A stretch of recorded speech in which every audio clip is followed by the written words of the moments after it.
ከቴሌግራም ግሩፓችን ላይ የኤስኤስቢ ትራከር ቦት የሚለውን እንጫናለን። ኤስኤስቢ ሳይት ትራከሩን ከተጫንን በኋላ አፕዴት ስታተስ የሚለውን ስንጫን ያው የኤስኤስቢ ትራከር ዌብ አፕሊኬሽኑን ይከፍትልናል። እዚህ አፕሊኬሽን ላይ በመሄድ ያው ግሩፓችን ለምሳሌ ግሩፕ 2 ከሆንን T02 በማለት ቲም 02 በማለት ሰርች ስናደርግ ለቲም 02 አሎኬት የተደረጉትን ሳይት ዝርዝሮች ይሰጠናል ማለት ነው። በተመሳሳይ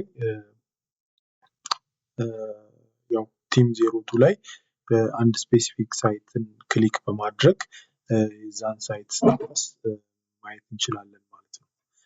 የተለያዩ ሳይቶችን እየለዋወጥን ሳይት ስታተሱን ማየት እንችላለን። እንዲሁም ደግሞ ቲም 01 ላይም ደግሞ አሎኬት የተደረጉትን ሳይቶች ዝርዝር ማየት እንችላለን ማለት ነው። ይሄ ለምንድነው የሚጠቅመን? አሎኬት የተደረገልንን ሳይት ስታተስ አይተን ቴስታችንን መጀመር እንችላለን ማለት ነው። ስታተሱን ቼክ ስናደርግ ያው ያ ሳይት ኦኔር ከሆነ ነው ያው ቴስት ኮንዳክት የምናደርገው። ስለዚህ ኩዊክሊ ኦኔር የሆኑ ሳይቶች ምን ያህል አሉ የሚለውን ነገር የቲማችንን ቁጥር በመጫን ፊልተር በማድረግ የሳይቶችን ስታተስ ማየት እንችላለን ማለት ነው። በተመሳሳይ በሪጅንም ፊልተር ማድረግ እንችላለን። SWR ብለን SWR ላይ ያሉትን ሳይት ዝርዝሮች ያመጣልናል ማለት ነው።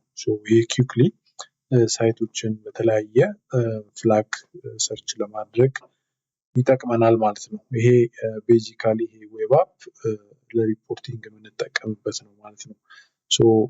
ይሄ ሰርች ካፓቢሊቲ ወይም ፊቸሩ ያው በተለያየ ሁኔታ ሰርች እንድናደርግ ይፈቅድልናል ማለት ነው። ቲም 1 ላይ ከሆነ ለምሳሌ የመጀመሪያ ሳይት ላይ ከሄድን በኋላ ወይም ደግሞ ከመሄዳችንም በፊት ለኔ አሎኬት የተደረገልኝ ሳይት ሊስት ብዬ T01 ብዬ ሰርች አድርጌ ሳይቶቹን ማየት እችላለሁ ማለት ነው።